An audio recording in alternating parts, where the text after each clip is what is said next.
Hello my dear students. आज हम लोग रिटायरमेंट में एक कॉम्प्रिहेंसिव सम ट्राई करेंगे।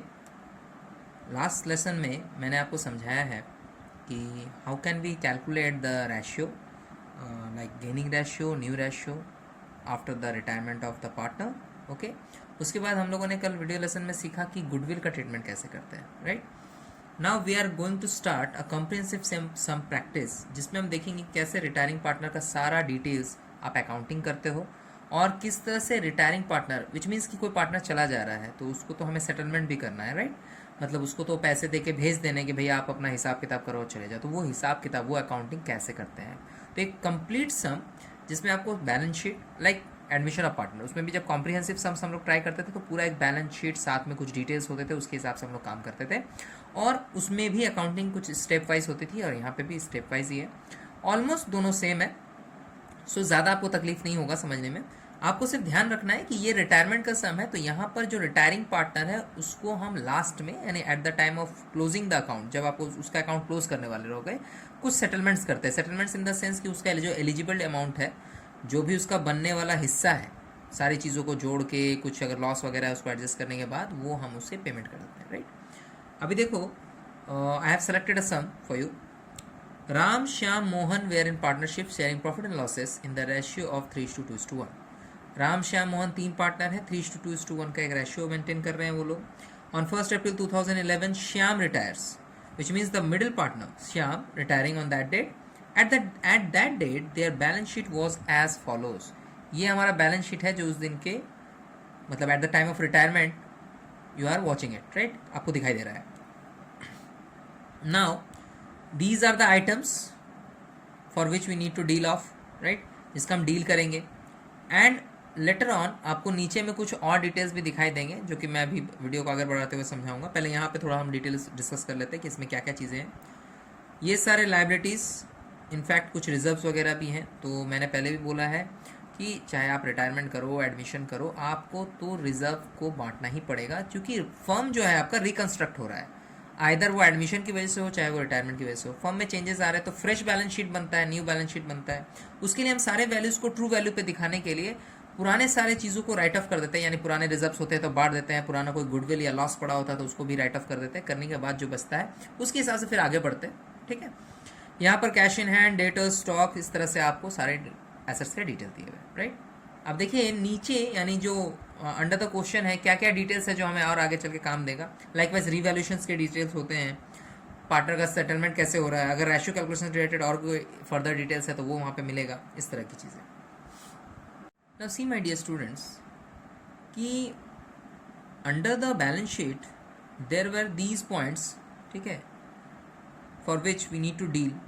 Okay, we need to calculate, we need to analyse कि कैसे इसका एंट्री होगा, कैसे इसकी अकाउंटिंग करेंगे वगैरह वगैरह। The first detail which comes to our notice is goodwill, जो कि इसका कैलकुलेशन करना पड़ेगा बिकॉज क्योंकि बहुत सारे डिटेल्स हैं और आपको बताया जा रहा है कि गुडविल का वैल्यूएशन करो, but on the basis of which method वो हम लोग देखेंगे। Goodwill of the firm to be valued at 2 times of average super profit. 2 times का मतलब होता है कि जिस जगह पे हम number of purchase year use करते हैं वहाँ पे 2 times यानी 2 से मल्टीप्लाई कर देंगे तो भी काम हो जाएगा, यानी 2 times is the number of purchase year. Now the base method to calculate the goodwill of the firm is average super profit, which mean super profit, basically ये सुपर प्रॉफिट की बात हो रही है, of last 3 years, which means last 3 years का average निकाल के उसको फिर नॉर्मल प्रॉफिट से डिडक्ट करके, जिस तरह से हम लोगों ने मेथड्स पहले सीखा हुआ है उसी तरह से आप उसको करेंगे। ठीक है, taking into consideration the risk of the business, normal profit of the firm are estimated at 5 lakh every year, which means super profit निकालने के लिए हमें तो normal profit भी चाहिए और average या actual profit भी चाहिए। तो normal profit का डिटेल ऑलरेडी मेंशन है कि normal profit of the firm estimate कितना है 5 lakh, right, every year, but actual profit the last 3 years ending 31st March where 2009 में इतना, 10 में इतना और 11 में इतना, which means कि 3 years का हमें प्रॉफिट दिया हुआ जिसका हम एवरेज निकाल लेंगे तो वो हमारा सुपर प्रॉफिट के फॉर्मूले में यूज़ हो जाएगा। सो बेसिकली इस डिटेल के अकॉर्डिंग सुपर प्रॉफिट मेथड को बेस बनाते हुए you need to calculate the goodwill of the firm, फिर उसमें से हम रिटायरिंग पार्टनर का शेयर निकाल के ट्रीट करेंगे जैसा कि हम लास्ट लेसन में सीख चुके हैं। राइट, आगे रिवैल्यूएशन डिटेल्स भी हैं, एक्सपेंसेस ओइंग है, इन्वेस्टमेंट्स का रिवैल्यूड है, राम टुक ओवर इन्वेस्टमेंट है, यहाँ पे एक पार्टनर ने कुछ इन्वेस्टमेंट भी आपका टेक ओवर किया हुआ है। फैक्ट्री प्रीमिसेस हो रहा है आपका रिवैल्यूएट, लूज टूस हो रहा है, प्रोविजन बन रहा है, इंक्रीज हो रहा है, राइट। क्लेम भी है वर्कमैन कॉम्पनसेशन में, आप बैलेंस शीट में देख लेना वीडियो बैक करके, एक वर्कमैन कॉम्पनसेशन फंड भी है या रिजर्व जिसको हम बोलते हैं। तो क्लेम है भैया, क्लेम सेटल करने के बाद ही रिजर्व का डिस्ट्रीब्यूशन हो पाएगा। Last point is very important, क्योंकि इसमें आपका श्याम जो रिटायर कर रहा उसका अकाउंट सेटलमेंट का डिटेल्स एग्जिस्ट है। Shyam be paid 50,000 in cash, मतलब श्याम को क्या किया जाएगा, उसका जो एलिजिबल अमाउंट है यानी जितना अमाउंट उसको पे कर देना है आफ्टर द रिटायरमेंट, जो कि वो घर लेके चला जाएगा, उसमें से 50,000 तो इमीडिएट आप कैश में पेमेंट करोगे, ठीक है। And the balance due to him treated as a loan carrying interest at the 6% per annum. बाकी का बैलेंस आप उसके लोन अकाउंट में लिख के रख दो, बाद में उस पर 6% इंटरेस्ट करके पे कर दिया जाएगा। एक चीज़ का आपको ख्याल रखना है कि ये जो इंटरेस्ट की बात हो रही है ये अभी हमें चार्ज नहीं करना। अगर क्वेश्चन में ये बोलता है you need to create a loan account also for the retiring partner, तब वहाँ पे हम इंटरेस्ट का कैलकुलेशन और उसका काम करेंगे। फॉर द टाइम बिंग, फिलहाल what you will do is to take the balance and treat it as a loan, उसको आप लोन में डाल देना, ठीक है। यानी कुछ पैसा पे हो रहा है, कुछ पैसा लोन में रख रहा है जो फर्म बाद में उसको चुकाएगी। हो सकता है इमीडिएट पेमेंट के लिए अभी फंड अवेलेबल नहीं हो। So what were the detail, the details were goodwill calculation, जिसमें हम शेयर निकाल के गुडविल का डिस्ट्रीब्यूशन करेंगे according to the gaining ratio which I have already taught you in the last lesson. और उसके बाद आपका रिवैल्यूएशन डिटेल्स यहाँ पे एग्जिस्टेंट है। पार्टनर्स कैपिटल में हमें रिटायरिंग पार्टनर का सेटलमेंट कैसे करना है उसका भी डिटेल यहाँ पे है। So it is a complete sum which has almost all the details, यानी एक ऐसा सम जिसमें ऑलमोस्ट ऑल डिटेल्स है, जिससे आप आराम से प्रैक्टिस कर सकते हो। So now we will get started with the sum, and the starting point will be the calculation of new profit sharing ratio, or we can say that gaining ratio, ठीक है। सबसे पहले हम गेनिंग रेशियो कैलकुलेशंस को आप conduct करेंगे, ठीक है। चलिए अब इस सम को हम रिजॉल्व करते हैं कॉपी में। आप लोग कॉपी ओपन करके इसको देखो और साथ में नोट भी करो, right. See my dear students, at first we need to calculate the gaining ratio to distribute the goodwill, which means the goodwill of the the part of the goodwill which is going to be paid to the retiring partner, right. So हम सबसे पहले तो gaining ratio के लिए क्या करेंगे, हम ratios को एक जगह लिख के कैलकुलेट करना स्टार्ट करेंगे। The partners are Ram, Shyam and Mohan. Now the ratio were 3:2:1, which means 3/6, 2/6 and 1/6. These are old details, right.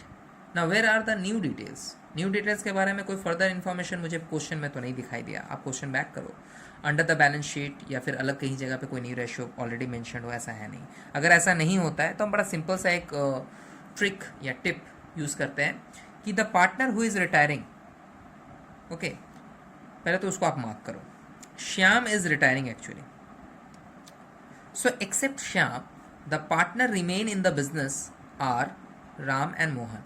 So when we are going to calculate the new profit sharing ratio, we need to write the name again, Ram and Mohan, who are still exist in the business, exist कर रहे हैं या exist करता है। इनका ratio जो बच रहा है वो है 3:1, right? So we can say कि 3/4 and 1/4 will be the new profit sharing ratio, because the lack of information is there, मतलब हमें तो कुछ अलग से न्यू रेशियो के बारे में बताया नहीं गया, तो हम इसी तरह से निकालेंगे। तो ये हमारा हो गया न्यू डिटेल्स, राइट। यहाँ तक तो कोई प्रॉब्लम नहीं है, ये चीज़ हम ऑलरेडी बहुत सारे लेसन्स में कर चुके हैं। Okay, now we will calculate gaining ratio. The formula of gaining ratio is, you know that very well, till now you have gone through many videos, okay.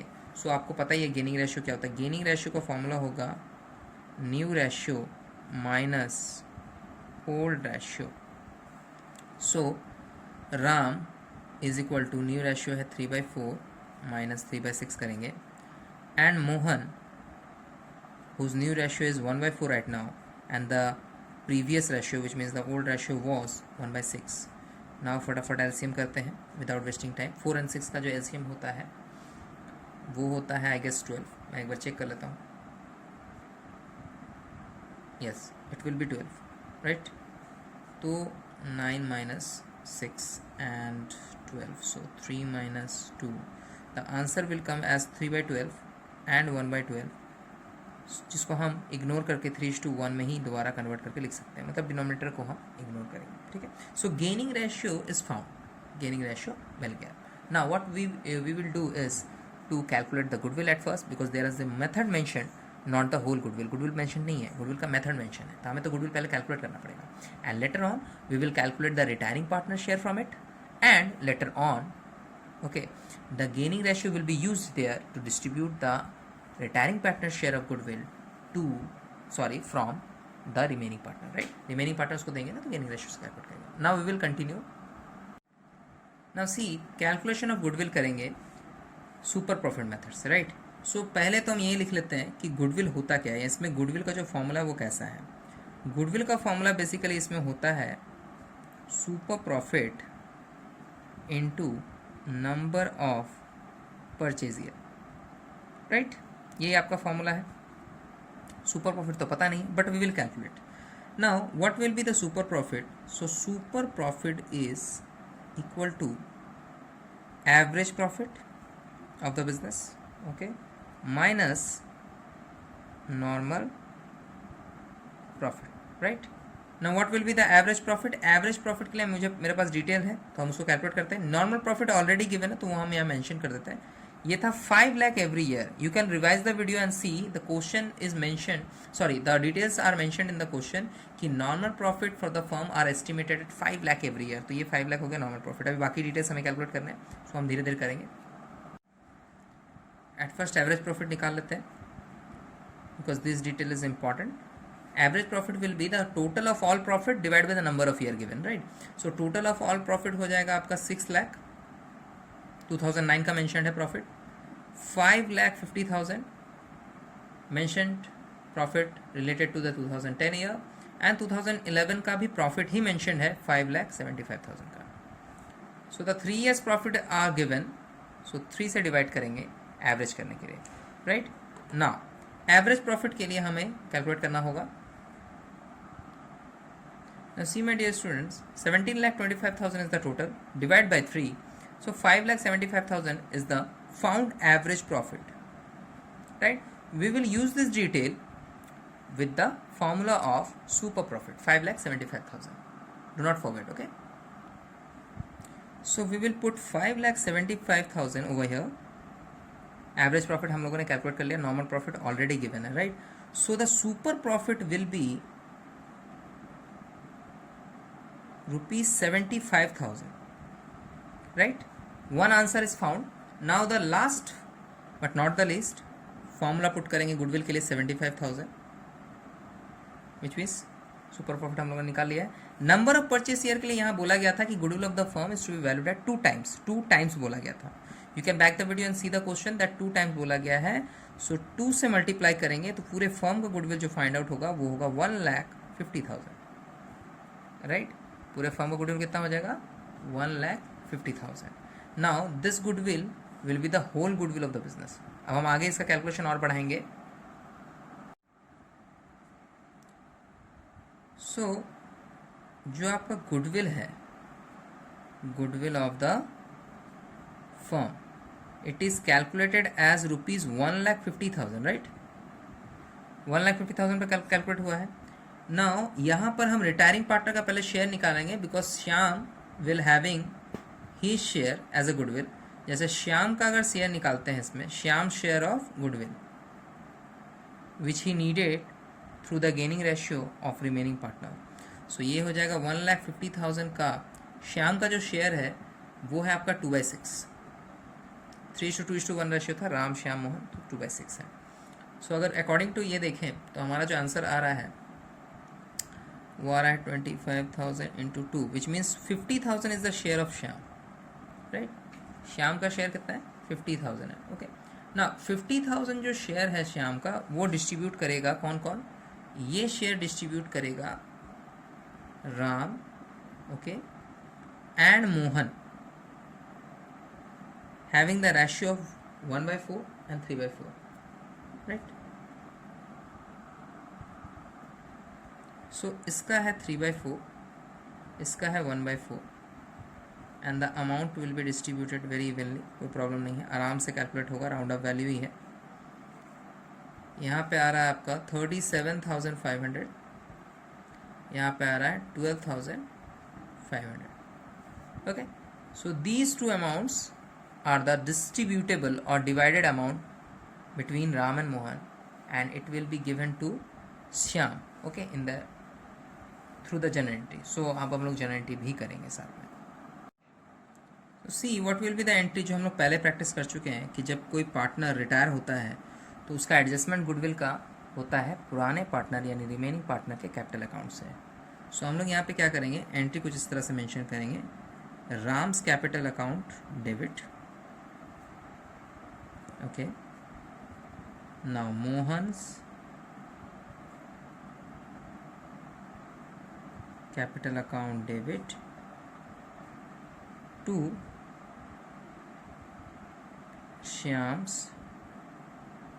capital account. The amount is already calculated, 37,500 by Ram, 12,500 by Mohan. Along with that, together they will give amount of 50,000 which is already been calculated and given. Okay, so ये हो गया हमारा goodwill distribution, right. So this is the mayor generative. अभी math हमारा I mean the sum is reach to the point जहाँ पे हम आगे चल के रिवैल्यूएशंस के डिटेल्स से रिवैल्यूएशन अकाउंट को बनाएंगे. ठीक है, so let's get started with that. This is the revaluation account format. As you know the format very well that we have been practicing it since the admission of partnership sums were going on. Okay, so system तो वही है, right, कि हम क्या करेंगे, expenses के ups and downs को देखेंगे और यहाँ पे रिकॉर्ड करेंगे. Okay, now here you can see the first item says expenses owing to be brought down to 37,500. Expenses owing was the liability given in the balance sheet. You can see it from the balance sheet कि balance sheet में expenses owing बोल के एक item है, बोला जा रहा है to be brought down to 37,500. तो ब्रॉट डाउन टू का मतलब होता है कि घट के या फिर रिड्यूस होने के बाद ये वैल्यू बचा है. तो बीच का जो डिफरेंस होगा कि पहले कितने की वैल्यू थी और अभी रिड्यूस होकर इतनी दिख रही है, तो बीच में जो भी अमाउंट रिड्यूस हुआ है that is the actual revaluation amount. So the further क्या इसमें समझेंगे कि बैलेंस शीट में इसका अमाउंट 45,000 मेंशन्ड है. मेरे स्क्रीन पे पूरा ये आ नहीं रहा है, but you can see it from the question given earlier जो मैं पहले दे चुका हूँ.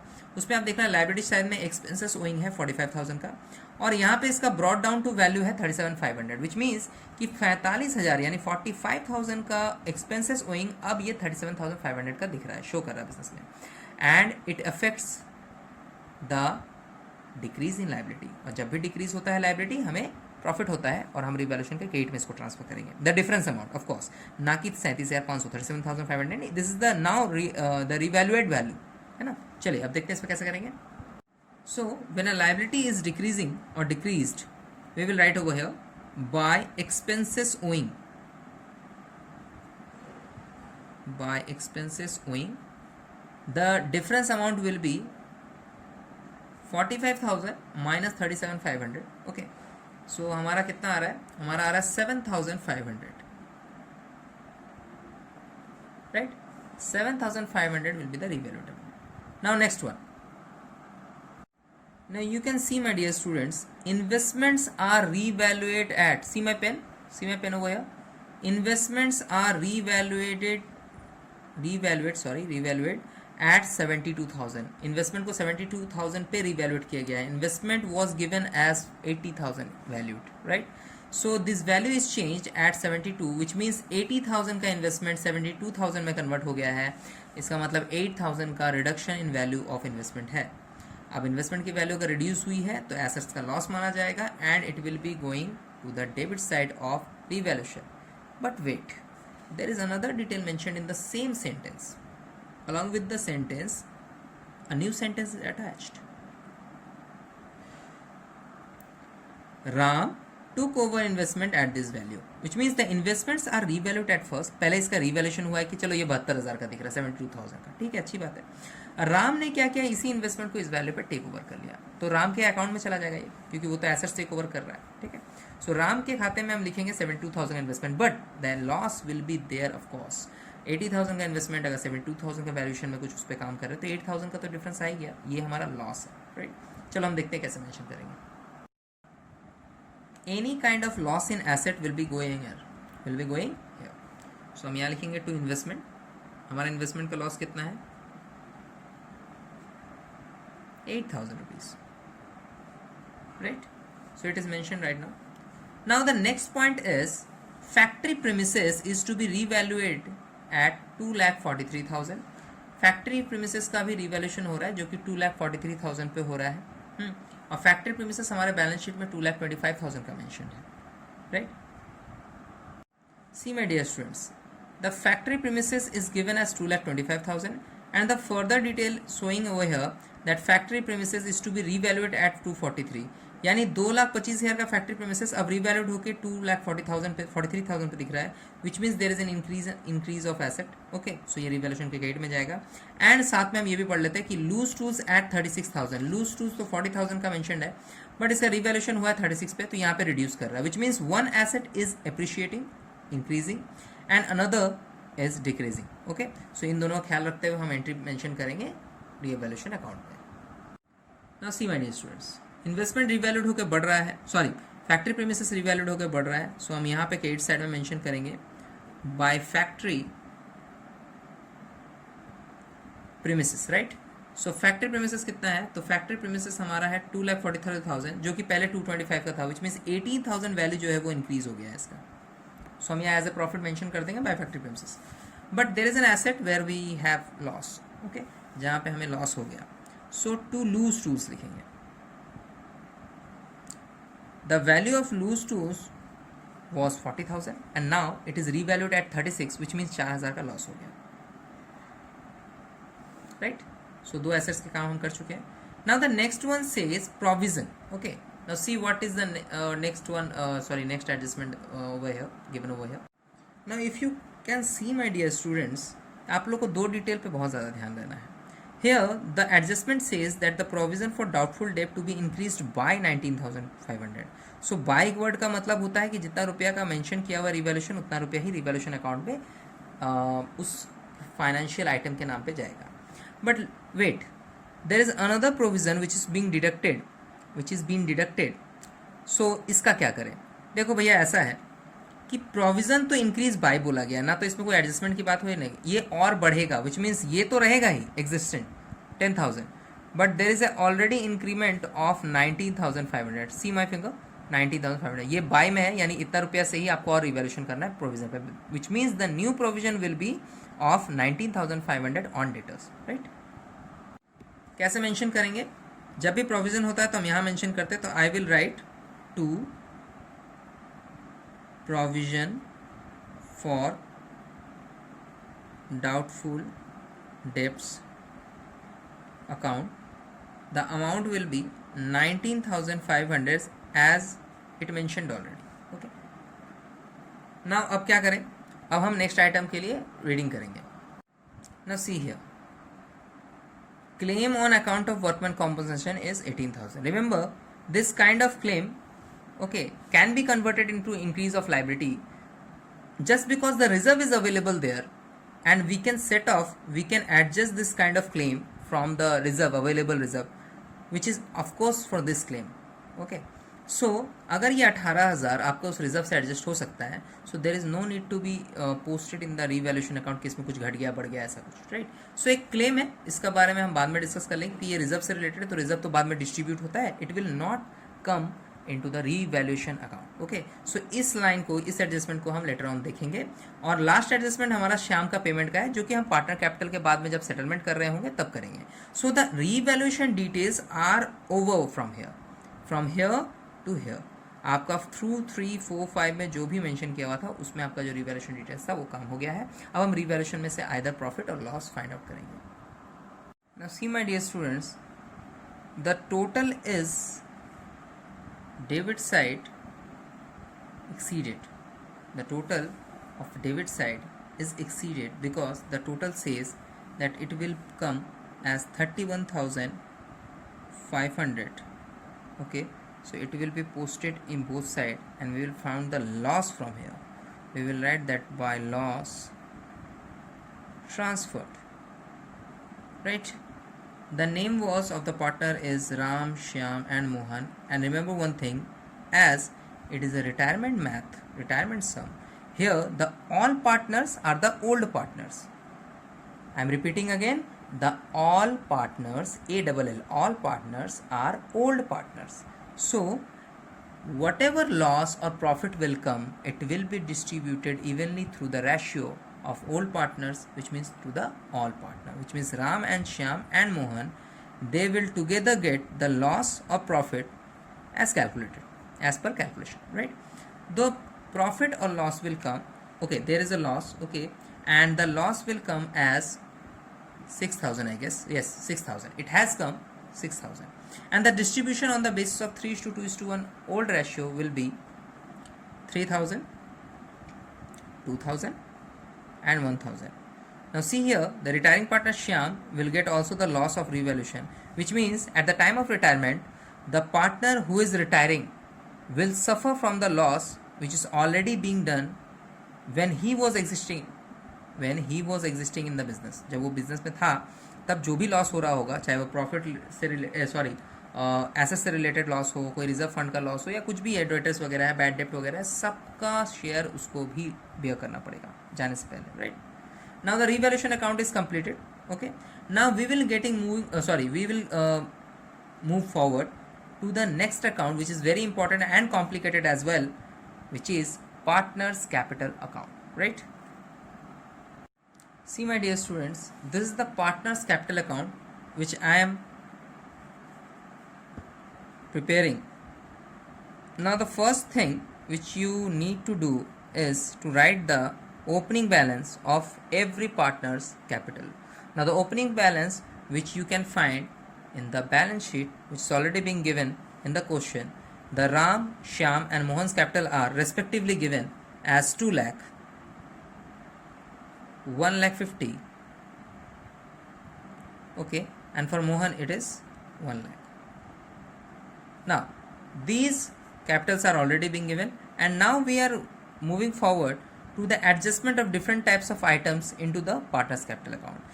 Very first we are having the detail just above this question, मतलब just इस account के ऊपर में है कि loss है revaluation का. So I will write the loss at first, that to revaluation account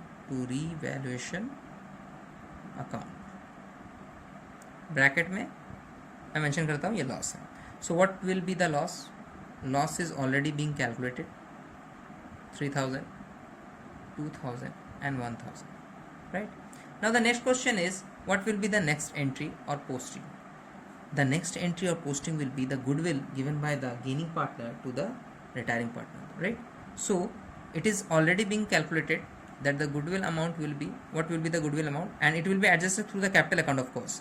So मैं यहाँ पे लिख रहा हूँ by Ram's capital account, by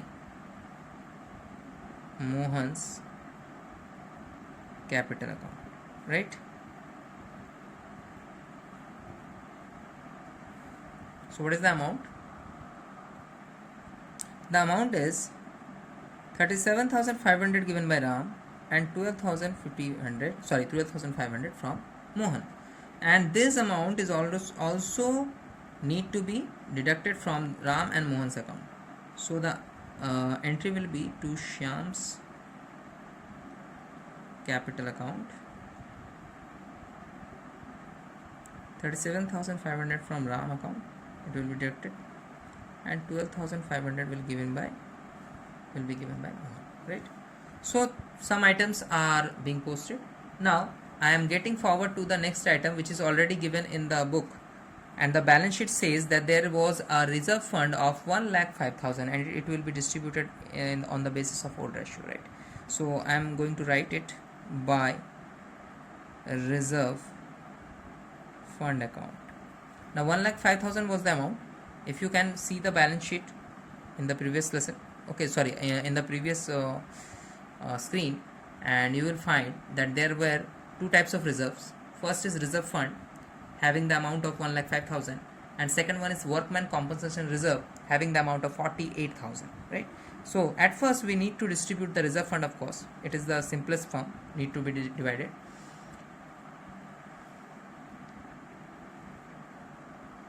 The reserve fund will be calculated as 52,500, 35,000, 17,500, right? Reserve fund will be 52,500, 35,000 and 75,000, sorry, 17,500. Now there is another reserve which is also needed to be calculated, that which is WC reserve. By WC reserve will be here, and remember one thing, WC reserve cannot be distributed without the adjustment of claim on it. इस पर अगर कोई claim है तो उसको आपको adjust करना है. Yes, there was a claim. 18,000 रुपये का एक क्लेम है, I guess. Let me check. Yes, there was a claim of 18,000 and the reserve amount available for distribution will be 30, because 48,000 का रिजर्व है, 18,000 का क्लेम है. 48,000 में से अगर आप 18,000 को डिवाइड करेंगे तो 30,000 is the fresh reserve to be divided. So 30,000 को हम लोग डिवाइड करेंगे, which means the divisible amount will be 15,000, 10,000 and 5,000. Okay, so ये हमारा डिस्ट्रीब्यूशन हो गया. Now nothing to be divided in credit side of partners capital account, और debit side में हम लोगों ने तो रिवैल्यूएशन और श्याम्स कैपिटल में ये चीज़ दे दिया है. One thing which is I guess left is एक इन्वेस्टमेंट था जो राम ने टेक ओवर किया था. ठीक है, सो उसको लॉस में भी भले टेक ओवर किया था, बट टेक ओवर तो हुआ है 72,000 में. सो हम यहाँ पे लिखेंगे to investment account as the assets is taken over. So assets का टेक ओवर डेबिट साइड होता है, बिकॉज उनका पॉजिटिव बैलेंस होता है ना डेबिट में. So Ram will take at 72,000 of cost the investment. So ये हम लोगों ने लिख लिया. नाउ पोस्टिंग एंट्रीज खत्म हो चुकी है. अब हम सेटलमेंट करेंगे रिटायरिंग पार्टनर का. Remember one thing, the settlement amount will B partial cash. थोड़ा सा कैश में पेमेंट हो रहा है 50,000, अभी हम क्वेश्चन पे डिस्कस कर देंगे. एंड द रेस्ट अमाउंट को हम उसके लोन पे डाल देंगे. ठीक है, नाउ हम टोटल करते हैं. सी माय डियर स्टूडेंट्स, मैंने टोटल किया हुआ है. तो सबसे पहले हम श्याम को, यानी जो हमारा ये अकाउंट है, उसको सेटल करेंगे. सेटलमेंट के लिए हमें बोला गया था कि आप 50,000 उसको कैश पेमेंट कर देना. सो हम यहाँ पे 2 कैश लिखेंगे. 50,000 रुपीज़ श्याम के अकाउंट में पहले पे करेंगे. ओके, अब जो रिमेनिंग बचेगा वो लोन में जाएगा. सो लोन में कितना जाएगा, तो हम यहाँ लिखेंगे टू श्याम्स लोन. ठीक है, और श्याम के लोन में जाएगा 1,93,000. Now the balance will be calculated for the remaining partner. तो हमारा राम और मोहन जो है बिजनेस में अभी भी एग्जिस्ट कर रहा है. सो हम उसके लिए बैलेंस शीट ही कर देंगे, क्योंकि उनका बैलेंस तो हमें बैलेंस शीट में दिखाना है, वो तो है बिजनेस में, राइट. तो इनका आ रहा है 1,55,000. यहाँ ब्लैंक कर देते हैं. It this account is already settled as a retiring partner. और यहाँ 1,09,000 का टोटल आ रहा है. ठीक है ना. आप लोगों में से कुछ लोग बोलेंगे कि सर ये जो आप पेमेंट कर रहे हो इसका सेटलमेंट हमें ठीक से समझ में नहीं आया, मतलब कैसे पेमेंट करेंगे, कैसे क्या करेंगे, कुछ समझ में नहीं आ रहा, राइट. सो हम आपको एक वर्किंग नोट सिखाते हैं, वो आप देखो. एट फर्स्ट देखो, मैं एक वर्किंग आपको दिखाता हूँ कैसे मैं सेटलमेंट अमाउंट को कैलकुलेट कर रहा हूँ, कैसे उसकी एंट्री कर रहा हूँ, कैसे उसकी अकाउंटिंग को समझ रहा हूँ. एट फर्स्ट हम किसी भी अकाउंट को जब टोटल करते हैं तो उसका बैलेंस जो होता है उसी पे हमारा काम होता है. तो बैलेंस यहाँ पे जो रिटायरिंग पार्टनर का होगा वो तो हम C D as a balance C D नहीं लिख सकते, क्योंकि उनको बैलेंस शीट पे नहीं शो करना है. उस पार्टनर को सेटलमेंट करना है, यानी वो जा रहा है बिजनेस से, तो उसको सारे अमाउंट्स जो भी उनके बनते हैं दे के विदा कर देना है, राइट. सो सबसे पहले हम क्या करते हैं, द फर्स्ट स्टेप इज हम क्रेडिट टोटल करते हैं. क्रेडिट टोटल इस क्वेश्चन में आया था 2,45,000 का. अगर क्वेश्चन में कोई लॉस या कुछ और ना होता तो ये अमाउंट उसको मिल जाता. किसको, श्याम को. बट हम इसमें से लेस कर रहे हैं debit total of the account, जो कि हम जनरली करते हैं किसी भी लेजर में, नॉट ओनली इन रिटायरमेंट. अभी 11 से लेकर अभी तक क्या करते हैं, डेबिट और क्रेडिट का टोटल लेते हैं, फिर माइनस करते हैं. नाउ इसका जो टोटल इस साइड आ रहा है वो है 2,000 का. अगर हम इसको डिडक्ट करते हैं सो 2,43,000 हो गया. इसको हम बोलेंगे पेबल अमाउंट टू श्याम, यानी ये हो गया रिटायरिंग पार्टनर सेटलमेंट अमाउंट.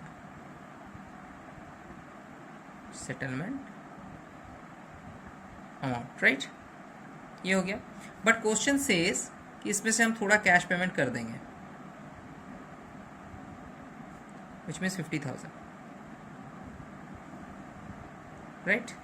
अगर हम 50,000 इससे पेमेंट करते हैं तो ये जो 1,93,000 का बैलेंस इसका रह जाएगा, जिसके पेमेंट के बारे में कुछ बात नहीं हो रहा है. But the question said very clearly कि बाकी का पैसा आप लोन में डाल दो.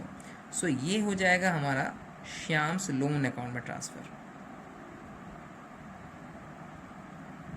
अब आप क्लियरली देख सकते हो कि मैंने क्या किया था, अकाउंट में 50,000 रुपीज़ कैश में पेमेंट कर दिया और 1,93,000 श्याम के लोन में लिख दिया।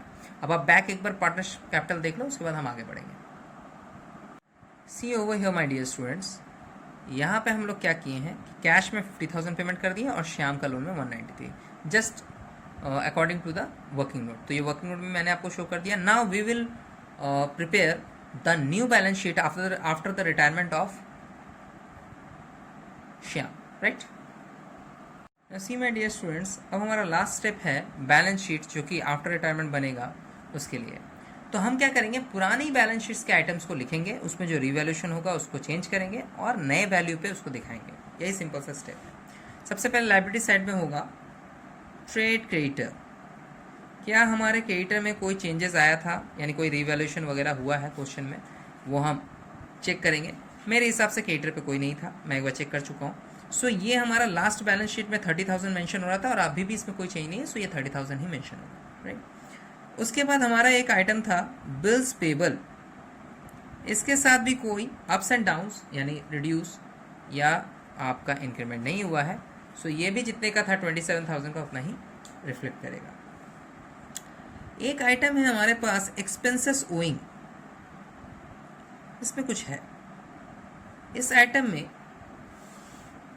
रिड्यूस हुआ था, ये आइटम रीवैल्यूड होके 37,500 पे दिखने लगेगा। ये कैसे हुआ, ठीक है, कि पहले ये 45,000 का था, फिर इसको ब्रॉड डाउन किया गया है 37,500 में। सो ब्रॉड डाउन होने के बाद ये वैल्यू बचता है। एक्सपेंसेस ओइंग के बाद हमारे पास एक लायबिलिटी बचेगा वर्कमैन कॉम्पनसेशन क्लेम का, आप उसको दिखा दो, ठीक है। अभी देखो, अगर आप उस लायबिलिटी को दिखाओगे तो आप कैसे लिखोगे, आप यहाँ लिखोगे provision for liability of WC claim, right. So WC claim पे जो हमारा लायबिलिटी बन रहा है वो 18,000 का बन रहा है, हो गया। नाउ इसके बाद हमारे पास था पार्टनर का capital account. So capital account में हम यहाँ पर फिलहाल तो अभी हम लिख लेते हैं कैपिटल अकाउंट। हाँ, पार्टनर का जो बैलेंस CD है, यानी हमारे जो रिमेनिंग पार्टनर है राम एंड मोहन, उनका बैलेंस मेंशन करेंगे यहाँ पे। एक का बैलेंस आ रहा है 1,55,000 और एक का आ रहा है 1,09,000। The ultimate total is 2,64,000। This is not the 9, this is 4, okay. And the last thing is कि श्याम जो पार्टनर चला गया है बट उसका कुछ हिस्सा अभी लोन में पड़ा हुआ है, सो बिजनेस के लिए वो लायबिलिटी है, तो यहाँ मेंशन होगा 1,93,000। रिमेंबर 1,93,000 आया था बैलेंस में, राइट। सो वो मेंशन होगा। Now see from the asset, the first item is cash in hand. Now what will be the change, पहले जो कैश इन हैंड था बैलेंस शीट में वो 90,000 रुपीज़ का था, सो मैं उसको मेंशन करता हूँ 90,000, राइट। हम लोगों ने रिटायरिंग पार्टनर का सेटलमेंट करते वक्त 50,000 का कैश पेमेंट किया है ना। सो 50,000 कैश तो यहीं से पेमेंट किया होगा ना, कैश अकाउंट से, तो इसमें तो चेंज आएगा ही। So now it will be reflected as 40,000। Now हम आगे बढ़ते हैं। हमारा दूसरा एसेट है कैश के बाद डेटर्स। डेटर्स जो है पहले 160 में से 10 लेस हुआ था, अब हम यहाँ पे लिखेंगे कि डेटर्स जो है वो 160 में से लेस करेंगे प्रोविज़न। तो प्रोविज़न में स्टार्टिंग में 10,000 ऑलरेडी मेंशन था और 19,500 का और किया गया, सो टोटल मिला के 29,500 का प्रोविज़न एडजस्टमेंट है इसमें। And the amount which is now reflecting as a fresh debtor is 1,30,500, right. Now next item है हमारा स्टॉक। स्टॉक जो है वो पुराने बैलेंस शीट में 120 का है, आप चाहो तो पुराने बैलेंस शीट का पिक्चर देख सकते हो। सो अभी भी इसमें कोई चेंज रिवैल्यूएशन में नहीं हुआ था, इसलिए again it will be reflected as 1,20,000। अब बारी आती है फैक्ट्री प्रीमिसेस की। फैक्ट्री प्रीमिसेस में एक इंक्रीमेंट था, अगर आपको याद ना हो you will get through the revaluation account. Factory premises जो है वो रीवैल्यूड होकर 2,43,000 पे दिखेगा। ये ऑलरेडी आपका इन्फॉर्मेशन में मेंशन है, मुझे ऐड या लेस करने की ज़रूरत नहीं है. And the last one is loose tools. Loose tools जो है 40,000 का वैल्यू था, बट वहाँ पे बोला गया था इसके लिए भी कि ये भी रिवैल्यूएट होके 36,000 पे आएगा. सो प्रेजेंट वैल्यू मैंने सबका लिख दिया, जो बढ़ गया, जो घट गया, यानी जो रिड्यूस हो रहा है, जो इंक्रीज हो रहा है, उसके हिसाब से मैंने सारे वैल्यूज को लिखे हैं. अब हम क्या करेंगे कि बैलेंस शीट का एक टोटल करेंगे. If the total is matched both side, आपको पता है कि अकाउंट्स में ये बहुत जरूरी होता है कि बैलेंस शीट का दोनों साइड मैच होना चाहिए. Now I have done the total as 5,69,500 will come, जो कि बोथ साइड आ जा रहा है. तो ये बहुत ही खुशी की बात है कि हमारा क्वेश्चन रॉन्ग नहीं हुआ है. वन ट्रायल में या फिर वन अटेम्प्ट में ही पूरा बन गया है, राइट. सो हम लोगों ने अभी डिस्कस किया कि कैसे हम एक कॉम्प्रिहेंसिव सम को ट्राई करेंगे. जस्ट लाइक एडमिशन, अगर आप एडमिशन अच्छे से किए तो रिटायरमेंट बहुत अच्छे से हो जाएगा. और सारे आइटम फेमिलियर है, रिजर्व के साथ क्या करना है वगैरह वगैरह सब आपको पता है. सो हमारा लेसन यहाँ पे एंड करेगा आज, क्योंकि आज इससे ज़्यादा नहीं बताएंगे. तो इतना ही आप रिवाइज करके या वीडियो को पॉज करके देखो. बेटर होगा कि वीडियो के स्टार्टिंग में जो मैंने क्वेश्चन दिया है उसको आप नोट कर लो तो बेटर रहेगा, राइट. सो यहाँ पे हम अपना क्लास एंड करते हैं. अगर आपको कोई क्वेरी है सो मेरा गिवन नंबर पे आप कॉल मैसेज करिए. रिजॉल्व करने के लिए हम यहाँ पे आपके लिए बैठे हुए, राइट. सो रिटायरमेंट का ये सम जिसमें हम सेटलमेंट भी दिखा दिए हैं, ओके, ये भी कंप्लीट हो गया. हम 1 से 2 सम और करेंगे तो हमारा रिटायरमेंट पूरी तरह से क्लियर हो जाएगा. ठीक है. Now I am ending this lesson here.